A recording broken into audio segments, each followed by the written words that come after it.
నమస్కారం Ahalya TV news కి స్వాగతం. ముందుగా ముఖ్యాంశాలు. ఏపీ అసెంబ్లీ రేపటికి వాయిదా. ఉభయ సభలను ఉద్దేశించి ప్రసంగించిన గవర్నర్ అబ్దుల్ నజీర్. గవర్నర్ ప్రసంగం ముగిసిన వెంటనే రేపటికి వాయిదా పడ్డ సభ.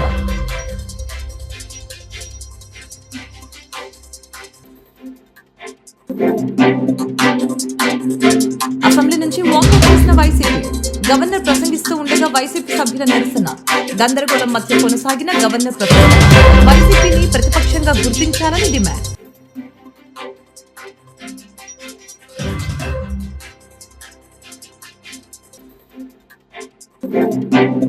ఈ 5 ఏళ్లలో మీకు ప్రతిపక్ష హోదా రాదని వైసీపీపై డిప్యూటీ సీఎం పవన్ కళ్యాణ్ ఘాటు వ్యాఖ్యలు. జనసేనకు వచ్చినన్ని సీట్లు కూడా వైసీపీకి రాలేదని పవన్ ఎద్దేవా. ప్రతిపక్ష హోదాను ప్రజలు ఇస్తారని వ్యాఖ్య. రాష్ట్రంలో రెండో అతిపెద్ద పార్టీ జనసేన అన్న పవన్. నేడు ఏపీ అసెంబ్లీ సమావేశాలు ప్రారంభమయ్యాయి. ఉభయ సభలను ఉద్దేశించి గవర్నర్ అబ్దుల్ నజీర్ ప్రసంగించారు. గవర్నర్ ప్రసంగం ముగిసిన వెంటనే రేపటికి వాయిదా వేశారు. The government is committed to handling the cascading effects of a shrinking workforce, aging population, and changing family dynamics by launching a policy on demographic management. We have hardly scrapped the 2-child norm for contesting local body polls. Additionally, in line with our assurances, implement Talliki Vandanam, providing financial support to mothers so that the education of the children doesn't become a burden to the family. Guided by a forward-looking vision and targeted initiatives, Andhra Pradesh is advancing human resource development and effective population management, laying the foundation for sustained economic growth. Now about employment and skilling. Education and skill enhancement are at the heart of Andhra Pradesh development strategy. The state is conducting a first-of-its-kind skill census to map the skills of its population with local requirements, focusing on both offline and online upgradation of skills. Our government's holistic approach to develop is to provide a strong foundation for employment generation, focusing on one family, one entrepreneur. The people of Andhra Pradesh have always embraced self-satisfying work, valuing professions that bring both dignity and economic stability. Their entrepreneurial spirit drives them to proactively seize opportunities, turning skills into sustainable livelihoods. To enhance skills, we are following a skill cascading model under which 200 skill hubs have been established in government ITIs, polytechnics and degree colleges to train unemployed youth and college dropouts to meet the local industry demand. 167 industry partners have entered into MOUs with government ITIs to facilitate industrial exposure to candidates. We once talked about ease of doing business, but now the Honorable Chief Minister is focusing on speed of doing business. Under this initiative, over 800 land allotments were successfully executed across 4,700 acres, attracting rupees 78,000 crores in investment and creating a potential for 48,789 jobs. Tourism, a critical employment multiplier, is playing a key role in empowering communities and driving sustainable growth. The Andhra Pradesh Tourism Policy 2024-20. AP assembly budget సమావేశాలు ప్రారంభమైన వెంటనే సభలో తీవ్ర గందరగోళం చోటు చేసుకుంది. ఉభయ సభలను ఉద్దేశించి గవర్నర్ ప్రసంగిస్తూ ఉండగా వైసీపీ సభ్యులు నిరసన చేపట్టారు. స్పీకర్ పోడియంలోకి చొచ్చుకు వెళ్లిన వైసీపీ సభ్యులు గవర్నర్ ప్రసంగాన్ని అడ్డుకునే ప్రయత్నం చేశారు. ప్రజాస్వామ్యాన్ని కాపాడాలని, వైసీపీని ప్రతిపక్షంగా గుర్తించాలని వారు నినాదాలు చేశారు. గందరగోళం మధ్య గవర్నర్ తన ప్రసంగాన్ని కొనసాగించారు. దాదాపు 11 నిమిషాల పాటు నినాదాలు చేసిన వైసీపీ సభ్యులు సభ నుంచి వాకౌట్ చేశారు. వైసీపీ అధినేత జగన్ సహా ఆ పార్టీ ఎమ్మెల్యేలు, ఎమ్మెల్సీలు అందరూ సభ నుంచి బయటకు వచ్చేశారు. ప్రస్తుతం సభలో కూటమి సభ్యుల మినహా మరెవరూ లేరు. ఈ 5 ఏళ్లలో మీకు ప్రతిపక్ష హోదా రాదని వైసీపీపై డిప్యూటీ సీఎం పవన్ కళ్యాణ్ ఘాటు విమర్శలు చేశారు. జనసేనకు వచ్చినన్ని సీట్లు కూడా వైసీపీకి రాలేదని పవన్ ఎద్దేవా చేశారు. ప్రతిపక్ష హోదాను ప్రజలు ఇస్తారని వ్యాఖ్యానించారు. Second largest party is Janasena. So దాన్ని ప్రజల దృష్టికి తీసుకొద్దాం. వైసీపీ నాయకులు వాళ్ళు చేస్తున్న మాకు ప్రతిపక్ష హోదా ఇస్తే తప్ప మేము అసెంబ్లీలో అడుగుపెట్టాం, లేదంటే ప్రసంగాలను అడ్డుకుంటాం అని ఇది సరైన మెసేజ్ బయటికి వెళ్దాం. ఇది సరైన విధానం కూడా కాదు. ఇది ప్రజలందరికీ తెలియజేయాలనుకున్నాం. ఇది ప్రతిపక్ష హోదా ఏ పరిస్థితిలో వస్తుందంటే, మీకు రూలింగ్ పార్టీ కంటే కూడా అత్యధికంగా ఇంకొక సీట్లు వాళ్ళకంటే మీరు వస్తే, దాని తర్వాత స్థానం మీకు వస్తే ఖచ్చితంగా ప్రతిపక్ష హోదా వాళ్ళకే ఉంటుంది. 21 సీట్లు ఉన్న జనసేన, 11 సీట్లు ఉన్న వైసీపీకి ప్రతిపక్ష హోదా ఎలా వస్తుంది? మేము వస్తే తప్ప మేము అసెంబ్లీకి రాము, ఇలా గవర్నర్ ప్రసంగాలను అడ్డుకుంటాం అనేది ఇది సరైనది కాదు. ఇది ప్రజలందరికీ కూడా తెలియచేస్తున్నాయి ఈ సందర్భంలో. అందుకని ఇది భవిష్యత్తులో కూడా మేము కోరుకునేది వైసీపీ నాయకుల్ని, మీకు ప్రతిపక్ష హోదా ఇవ్వకపోయినా ప్రజలు మీకు 11 సీట్లు ఇచ్చారు, దాన్ని గౌరవించి మీరు అసెంబ్లీకి రండి. మీ స్థాయికి తగ్గట్టుగా మీకు ఎన్ని ప్రశ్నలు అడగాలో దాని తగ్గట్టుగా ఇస్తారు మీకు. ఇవన్నీ దాటి మన స్పీకర్ గారు కూడా చాలా గౌరవంగా, వాళ్ళు 11 సీట్లు వచ్చినప్పటికీ కూడా చాలా గౌరవంతో ఇంతకాలం వాళ్ళకి ఇస్తూ వచ్చారు. ప్రశ్నోత్తరాల సమయంలో కూడా ఆయనకి ఇచ్చారు. గతంలో కూడా ఇవన్నీ ఆయన రావడానికి కూడా ఆయన ఎలా రావాలి, ఏం చేయాలి, దానికి కూడా చాలా ఏమాత్రం ఇబ్బంది పెట్టకుండా గతంలో కూడా చేశారు. ఫస్ట్ మీరు మనకి గవర్నమెంట్ ఫామ్ అయిన తర్వాత కూడా వీటిని దృష్టిలో పెట్టుకొని వైసీపీ కొంచెం హుందాగా వ్యవహరించాల్సిన అవసరం ఉంది. వైసీపీ నాయకులకు కూడా మీకు బాధ్యత ఉంది. గవర్నర్ గారి ప్రసంగాన్ని మీరు ఆ విధంగా మీరు ప్రశాంతంగా విని దాన్ని వచ్చే జరుగుతున్న సమావేశాల్లో మీరు దాని లోటుపాట్లు మీరు చెప్తే బాగుంటుంది తప్ప ఇలా కూర్చోబెట్టి అరుపులు కేకలు ఇది సమంజసంగా లేదు. అంటే అర్ధాంతరంగా ప్రతిదానికి అసెంబ్లీలోకి రాగానే గొడవ పెట్టుకోవాలి, దేన్నైనా విభేదించాలనేది ఇది చాలా లో లెవెల్ ఆలోచన విధానం, లో లెవెల్ స్ట్రాటజీ. అది ప్లీజ్ మీరు అప్గ్రేడ్ అవ్వండి, మీరు అప్లిఫ్ట్ చేసుకోండి, మీరు కూర్చోబెట్టి డెమోక్రటిక్ ప్రాసెస్ని గౌరవం ఇవ్వండి. మనస్ఫూర్తిగా వైసీపీ నాయకులకి ఇది నా విన్నపం, నా విజ్ఞాపన. This what I would like to say. And నిజంగా కావాలి అంటే మీరు ఈ 5 సంవత్సరాల్లో మీరు ప్రతిపక్ష హోదా మీకు రాదు, అది మీరు మెంటల్గా ప్రిపేర్ అయిపోండి. 11 సీట్లతోటి మీకు ప్రతిపక్ష హోదా ఇవ్వబడదు, రాదు. ఎందుకంటే ఇట్ ఈస్ చంద్రబాబు గారు, గౌరవ ముఖ్యమంత్రి చంద్రబాబు గారు డిసైడ్ చేసేది కాదు, జనసేన డిసైడ్ చేసేది కాదు. దానికి రూల్స్ ఉన్నాయి, దానికి రెగ్యులేషన్స్ ఉన్నాయి, నామ్స్ ఉన్నాయి. ఉదాహరణకి నేనే మన కేంద్ర ప్రభుత్వం ఫార్మేషన్కి మేము వెళ్ళినప్పుడు ఫిబ్రవరి 24న ఐవీ ప్యాలెస్ నందు MEPMA project officer P Venkata Narayana PO ఆధ్వర్యంలో మరియు ఎన్టీఆర్ జిల్లా అర్బన్ మహిళా సమైక్య ప్రెసిడెంట్ అధ్యక్షతన పిడిలైట్ కంపెనీ వారి సహకారంతో ఆర్ట్స్ అండ్ క్రాఫ్ట్ శిక్షణ తరగతులపై ఆర్పీలకి అవగాహన కల్పించడం జరిగింది. మా పాప జస్ట్ నాకు మొన్న నేను ఎప్పుడు డైలీ మీకు మామూలుగా రాత్రి తెల్లారి 5 గంటలకి 4 గంటలకి పెడుతూ ఉంటా. నైట్ 9కి మనం క్లోజ్ చేసి పక్కన పడేసేసి మీరు పడుకోండి నాన్న, గమ్ము పడుకోండి, చాటింగ్ అనేది నైట్ 9 తర్వాత అసలు నేను చేయబాకండి, అసలు ఫోనే చూడొద్దు, మరీ చీకట్లో అసలు ఫోన్ చూడకూడదండి. మీరు ముందే చెప్తున్నా, నేను చీకట్లో ఫోన్ అసలు చూడకూడదు. ఆ రేస్ వల్ల మాత్రం డెఫినెట్ గా మనకి నిద్ర రాదు.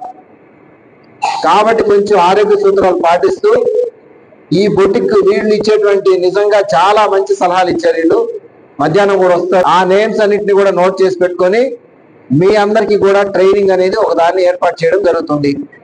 ట్రైనింగ్ ఉచితం. ఆ టీచర్ కూడా మీరేం ఫీజు ఇవ్వాల్సిన అవసరం లేదు. కాబట్టి ఇలాంటి ఈ ప్లేసుల్లోనే మనము ట్రైనింగ్ పీరియడ్ కూడా తీసుకుంటాం. కమిషనర్ గారిని అడిగి ఇలాంటి ప్లేసుల్లో తీసుకుంటే ఏమవుతుందంటే, ఇది ఆన్లైన్ లో చేసేటువంటి ట్రైనింగ్ కాదండి, ఆఫ్లైన్ లో బాగా చేయించారు. అది ఏమా ఆమెను మేకప్ వేసి ఆ మేకప్ తీసుకొని వస్తే అవతార్ సినిమాలో ఉన్న హీరోయిన్ కంటే కూడా ఈమె టాప్ గా కనిపించింది. లేదమ్మా, చూసారా లేదా?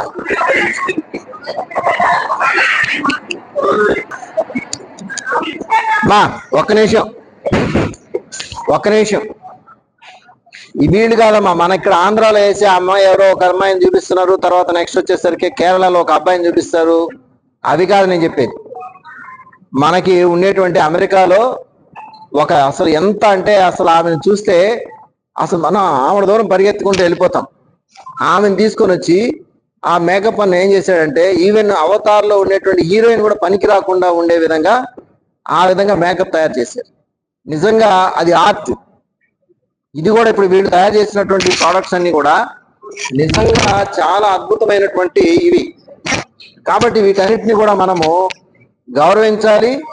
అంతేకాకుండా మన ఇండియన్ సాంప్రదాయాన్ని మనము రాబోయే రోజుల్లో మళ్ళా మనం డెవలప్ చేసుకునే విధంగా చేయాలి. కాబట్టి తప్పనిసరిగా దీంట్లో అందరూ కూడా పాల్గొనాలని చెప్పేసి ఒక హాఫ్ అన్ అవర్ వీళ్ళని అడిగి నేనే చెప్పానమ్మా, హాఫ్ అన్ అవర్ మీరు టైం ఇస్తాము, మీరు తప్పనిసరిగా చేయమని చెప్పాము. కాబట్టి నెక్స్ట్ ఏంటంటే మన కార్యక్రమాల్లోకి వెళ్ళిపోదాం. రైట్ మా, థ్యాంక్ యూ. రైట్, ఎన్పిఎస్ భవన నిర్మాణ కార్మికుల సమస్యల్ని పరిష్కారం కోరుతూ గుంటూరులో ఆందోళన జరిగింది. ఈ మేరకు ఏఐటీయూసీ ఆధ్వర్యంలో కలెక్టర్ కార్యాలయం వద్ద ధర్నా చేపట్టి నిరసన వ్యక్తం చేశారు. భవన నిర్మాణ కార్మికుల సంక్షేమం కోసం తక్షణమే సంక్షేమ బోర్డును ఏర్పాటు చేయాలని యూనియన్ నాయకులు సత్యనారాయణ, అరుణ్ కుమార్ డిమాండ్ చేశారు. ఈరోజు జిల్లా కలెక్టర్ కార్యాలయాల వద్ద రాష్ట్ర వ్యాప్తంగా ధర్నాలు చేయమని చెప్పి పిలువడం జరిగింది. ఎలక్షన్ కోడ్ ఉన్నప్పటికీ కూడా ఈరోజు మన కలెక్టర్ ఆఫీస్లో మెమోరాండం ఇవ్వడం జరిగింది. గత ప్రభుత్వం సంక్షేమ బోర్డును నిర్వీర్యం చేయడం జరిగింది. ఏదైతే 200 కోట్ల రూపాయల నిధులు ఉన్నాయో ఆ నిధులు మొత్తం కూడా దారి మళ్లించి ప్రభుత్వ అవసరాలకి తీసుకోవడం జరిగింది. ఆ తీసుకున్న నిధులు అయితే ఉన్నాయో అవి మొత్తం కూడా బోర్డులో జమ చేయాలని, అలాగే సంక్షేమ బోర్డును పునరుద్ధరించి ప్రారంభించాలని మరి డిమాండ్ చేస్తూ ఉన్నాం. ఇంతకుముందు గత ప్రభుత్వం అయితే మొత్తం 200 కోట్ల రూపాయలు కూడా జీవో నెంబర్ 17ని ప్రవేశపెట్టి దారి మళ్లించి ప్రభుత్వ అవసరాలకు మార్చుకుంది. అంతకుముందు తెలుగుదేశం ప్రభుత్వ అధికారం ఉన్నప్పుడు కూడా 500 కోట్ల రూపాయలని మరి జమ తీసుకున్న ప్రభుత్వం అయితే సంక్షేమ బోర్డు నడపడం జరిగింది. కానీ ఈ ప్రభుత్వం మేము అధికారంలోకి వచ్చిన తర్వాత మీకు కంపల్సరీగా సంక్షేమ బోర్డును పునరుద్ధరిస్తామని చెప్పి మాటిచ్చి మేనిఫెస్టోలో పెట్టి మరి కార్మికుల ఓట్లు గుంజుకొని గద్దెనెక్కి 8 నెలలు గడిచినప్పటికీ 9 నెలలకు వచ్చినప్పటికీ కూడా ఇంతవరకు సంక్షేమ బోర్డు పెట్టకపోవడం అమానుషం. అదే కార్మిక శాఖ మంత్రి గారిని అడిగితే 10 రోజుల్లో మేము సంక్షేమ బోర్డు కమిటీ వేస్తాం, సంక్షేమ బోర్డు ప్రకటిస్తామని చెప్పారు. కానీ ఇంతవరకు చెప్పిన మాటలు గాలి మూటలుగానే ఉన్నాయి.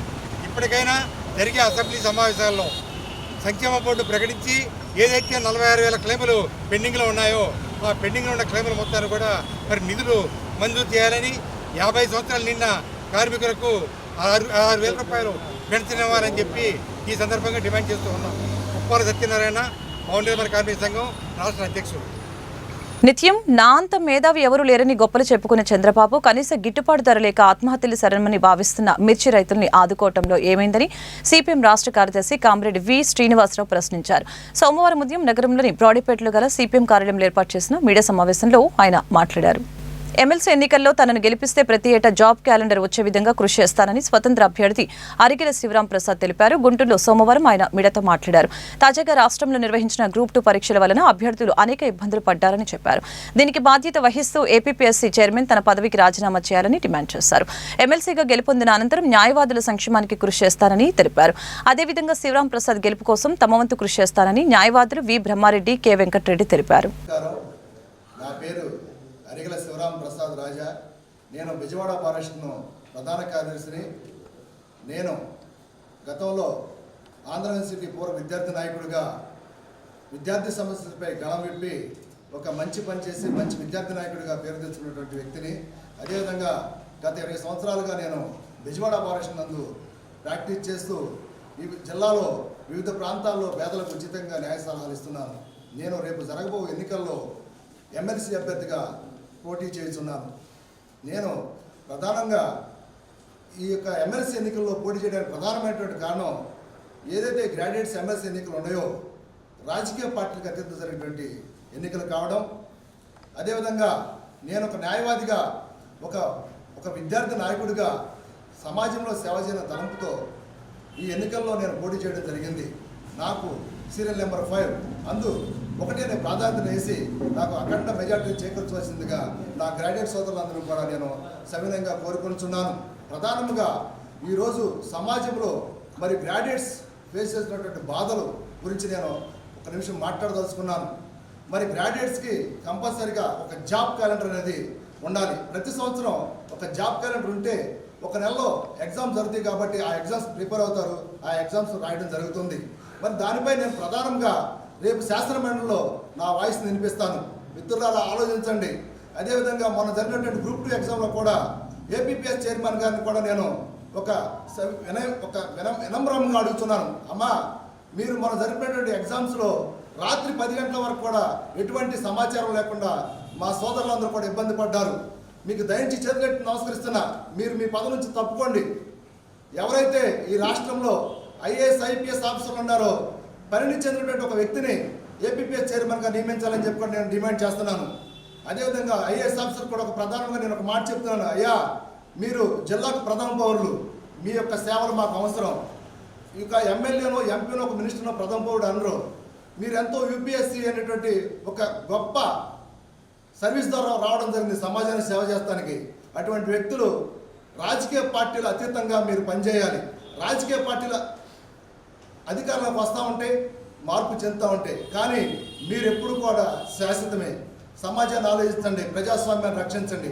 అదేవిధంగా న్యాయవాదులకు ఒక రక్షణ చట్టం కావాలి.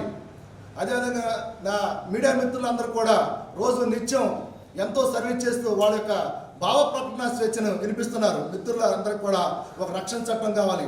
సమాజంలో ఎప్పుడైతే న్యాయవాదులు మీడియా మిత్రులు వాయిస్ కనుక స్వచ్ఛంగా నిర్భయంగా ఉంటుందో ప్రజాస్వామ్యానికి మనుగడ ఉంటుంది.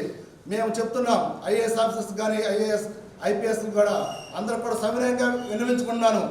ఎవరైతే న్యాయవాదులు కానీ మీడియా మిత్రులు కానీ సామాజిక కార్యకర్తలను కూడా మీరు రక్షించాల్సిన బాధ్యత మనపై ఉంది. మనందరం ఉండి మీరు వైపు ఉండి వెనకాలంటే ప్రజాస్వామ్యాన్ని రక్షించుకునే పరిస్థితి మనకు 100% ఉంటుంది. అదేవిధంగా నేను ఒక టీచర్ కొడుకుగా టీచర్స్ అందరికి కూడా నేను ఈ ప్రెస్ మీట్ ద్వారా తెలియజేస్తున్నాను. మీ అందరికి నమస్కరిస్తున్నాను. అయ్యా, మీరు గత 4 సంవత్సరాల బట్టి 4 టర్మ్లు ఎమ్మెల్సీ అయినటువంటి అభ్యర్థి ఎప్పుడు కూడా మీ సమస్యలపై కానీ అదేవిధంగా ఈ నిరుద్యోగులైనటువంటి గ్రాడ్యుయేట్ సమస్యలపై కానీ ఎప్పుడు ఎక్కడికక్కడ శాసన మండలిలో మాట్లాడలేదు. నేను ఒక్క మాట క్వశ్చన్ చేస్తున్నాను, మీరు ఎప్పుడైనా మండలాల వారీగా సమీక్షలు నిర్వహించారా? ఎప్పుడైనా ఎమ్మెల్సీ ఎన్నికల్లో కూటమి బలపరిచిన అభ్యర్థి ఆలపాటి రాజేంద్ర ప్రసాద్ గెలుపుకి అందరూ సమిష్టిగా కృషి చేయాలని శిల్పారామం చైర్పర్సన్ మంజులారెడ్డి సూచించారు.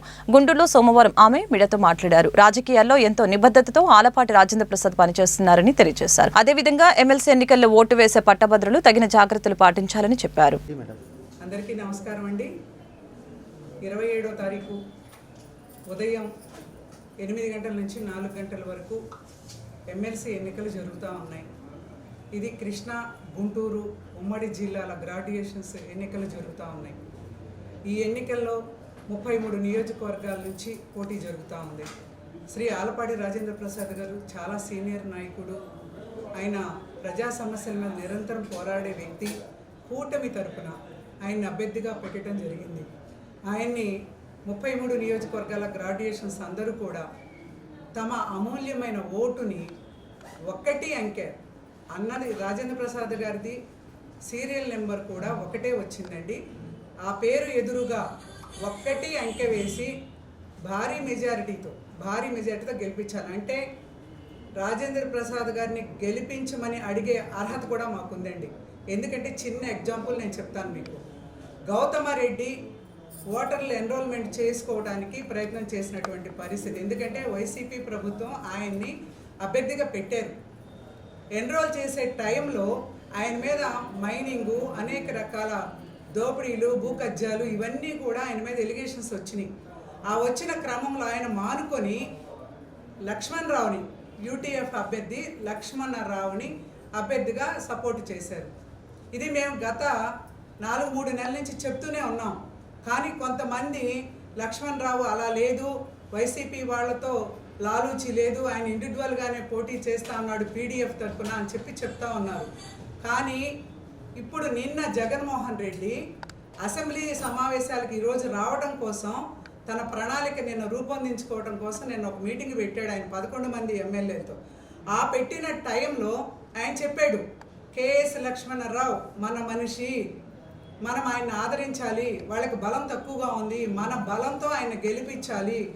గత 5 ఏళ్ళు అనేక రకాలుగా ఆయన మనకి సహకరించాడు.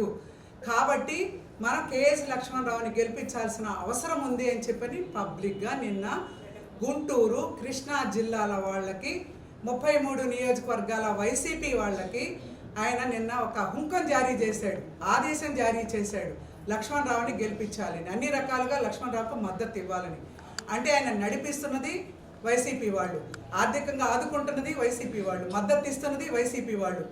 వామపక్ష భావాలన్నీ కూడా తొంగలో తొక్కి తాకట్టు పెట్టి వైసీపీ వాళ్ళ సంకనాకుతాయి. వాళ్ళ నువ్వు ఎమ్మెల్సీ ఎన్నికలకు పోటీ రానున్న గుంటూరు కృష్ణా జిల్లాల పట్టభద్రుల ఎమ్మెల్సీ ఎన్నికల్లో పీడీఎఫ్ ఎమ్మెల్సీ అభ్యర్థి కెఎస్ లక్ష్మణరావు గెలుపు ఖాయమని జై ఆంధ్ర డెమోక్రటిక్ ఫోరం ధీమా వ్యక్తం చేసింది. అరండల్పేటలో సోమవారం లక్ష్మణరావుకి మద్దతుగా జేడీఎఫ్ నాయకులు మాట్లాడారు. నిరుద్యోగ యువత కోసం ప్రజావాణిని వినిపించగలిగే ఏకైక నాయకుడు లక్ష్మణరావు అని, అటువంటి వ్యక్తి గెలుపునికి పట్టభద్రులు బాధ్యతని తీసుకోవాలని పిలుపునిచ్చారు. బీజేపీ ఉంది, ఆర్ఎస్ఎస్ వాళ్ళ భాగస్వామ్యం ఉంది. మేము ఖచ్చితంగా ఈ బీజేపీ భావజాలాన్ని వ్యతిరేకించాలి. అంటే బీజేపీ భావజాలం కూటమి ప్రభుత్వం మీద కూడా పూర్తిగా ఉంది అని చెప్పి మనకు అనేక పరిస్థితుల వల్ల అర్థమవుతుంది. నిన్నటిదాకా బీజేపీ లేదా ఆర్ఎస్ఎస్ గుండాలు అది ఏం చేస్తున్నారు తెలుసు, ఏమి తినాలో నిర్ణయిస్తున్నారు, ఏమి చదవాలో నిర్ణయిస్తున్నారు, ఏ బట్టలు కట్టాలో నిర్ణయిస్తున్నారు. సాహిత్యం మీద కూడా, ప్రగతిశీల సాహిత్యం మీద కూడా ఒక దాడి జరుగుతున్న క్రమంలో మనం చూస్తూ ఉన్నాం. మొన్న హైదరాబాద్లో జరిగింది, తిరుపతిలో జరిగింది, రేపు గుంటూరులో మేము పుస్తక ప్రదర్శనశాల ఏర్పాటు చేస్తే అక్కడ కూడా ఈ పుస్తకాలు ఎందుకు అమ్ముతున్నారని చెప్పి మా మీద కూడా దాడి చేసే అవకాశాలు ఈ బీజేపీ, ఆర్ఎస్ఎస్ ఈ భావజాలానికి సంబంధించిన వర్గానికి ఉందని చెప్పి నేను ముందుగా తెలియజేస్తున్నాను. ఈరోజు మరి లక్ష్మణరావు గారు ఎవరు ఏమిటి? లక్ష్మణరావు గారు మొట్టమొదటి నుంచి ఒక అందరికీ నమస్కారం. ఈరోజు పట్టభద్రుల మండలి స్థానానికి కెఎస్ లక్ష్మణరావు గారు పోటీ చేస్తున్నటువంటి సందర్భంగా అవగాహన సంస్థ, జయాంధ్ర డెమోక్రటిక్ ఫోరం సంయుక్తంగా వారి విజయాన్ని ఆకాంక్షిస్తూ ఈరోజు ఈ సమావేశం ఏర్పాటు చేయడం జరిగింది. ఎందుకంటే చట్టసభల్లో ఏ విధమైనటువంటి ప్రాతినిధ్యం ఉంటుందో, ప్రజా సమస్యలు ఏ విధంగా పొల్యూట్ అవుతున్నాయో యావత్ ఆంధ్రప్రదేశ్ ప్రజానీకం అంతా గమనిస్తున్నారు. ఇలాంటి తరుణంలో కెఎస్ లక్ష్మణరావు గారు లాంటి వ్యక్తి ఖచ్చితంగా చట్టసభలో ఉండాల్సినటువంటి అవసరం ఉంది. వారికి అనేక ప్రజా సమస్యల మీద కృషి చేసినటువంటి, పోరాటం చేసినటువంటి అనుభవం ఉంది. అలాగే ఈ రాష్ట్రం అనేక విజయాన్ని కాంక్షిస్తూ ఇచ్చేసిన పలు పౌర సంస్థలకి, ప్రజా సంఘాలకి, మేధావులకి, విద్యావంతులందరికీ ముందుగా అభినందనలు తెలియజేసుకుంటున్నాం. మనం ఎందుకని లక్ష్మణరావుని గెలిపించుకోవాలి, ఆ అవసరం ఏంటి అని పరిశీలిస్తే నాకు ఈ 9 నెలల కూటమి పాలన, ఆ పాలనలో జరుగుతున్న లోపాలు, వాటిని శాసన మండలిలో ప్రజలు గొంతుగా వినిపించాలంటే, ప్రజావాణిగా వినిపించాలంటే వామపక్ష భావం నుండి ప్రజల మనిషిగా నిరంతరం పనిచేస్తున్న లక్ష్మణరావుని గెలిపించాలని కోరుకుంటున్నాను. లక్ష్మణరావు గారితో నాకు 1980 నుంచి పరిచయం. ఇద్దరం వారు ఆంధ్ర యూనివర్సిటీలో, నేను నాగార్జున యూనివర్సిటీలో స్టూడెంట్ సెక్రటరీగా గెలిచాం. ఇద్దరం మొదటిసారిగా ప్రజా చైతన్య వేదికని ఏర్పాటు చేసుకున్నాం. ఆ తర్వాత ఇద్దరం కలిసి జన విజ్ఞాన వేదిక రూపొందించుకున్నాం. అక్షరాస్త్ర ఉద్యమంలో, సారా వ్యతిరేక ఉద్యమంలో, వీటన్నింటిలో కలిసి పనిచేశాం. లక్ష్మణరావు విద్యార్థిగా ఉన్నప్పుడు విద్యార్థి సమస్యల మీద నిరంతరం పనిచేసిన మహానేతగా ఆంధ్ర యూనివర్సిటీలో గుర్తింపు పొందారు. అధ్యాపకునిగా ఆంధ్ర రాష్ట్రంలో పొలిటికల్ సైన్స్లో విద్యార్థులకి బాగా అర్థమయ్యేటట్టు చెప్తూ విద్యార్థుల యొక్క మరణ పొందిన వ్యక్తి లక్ష్మణరావు గారు.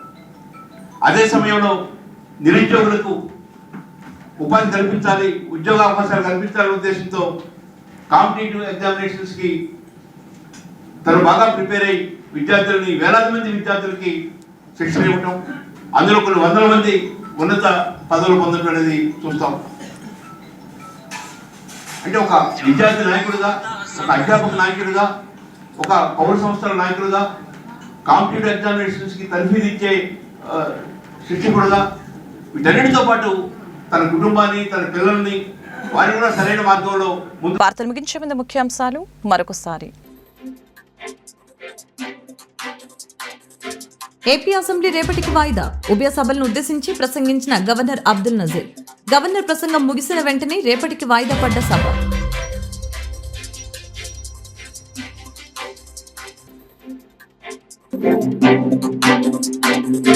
అసెంబ్లీ నుంచి వాకౌట్ చేసిన వైసీపీ. గవర్నర్ ప్రసంగిస్తూ ఉండగా వైసీపీ సభ్యుల నిరసన. గందరగోళం మధ్య కొనసాగిన గవర్నర్ ప్రసంగం. వైసీపీని ప్రతిపక్షంగా గుర్తించాలని డిమాండ్.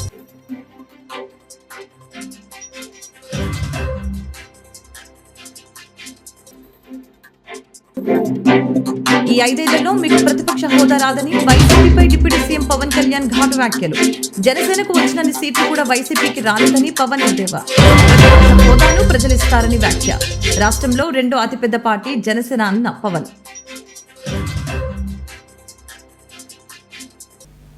ఈ వార్తలు ఇంతటితో సమాప్తం. మరొక బులెటిన్లో మళ్ళీ కలుద్దాం. నమస్కారం.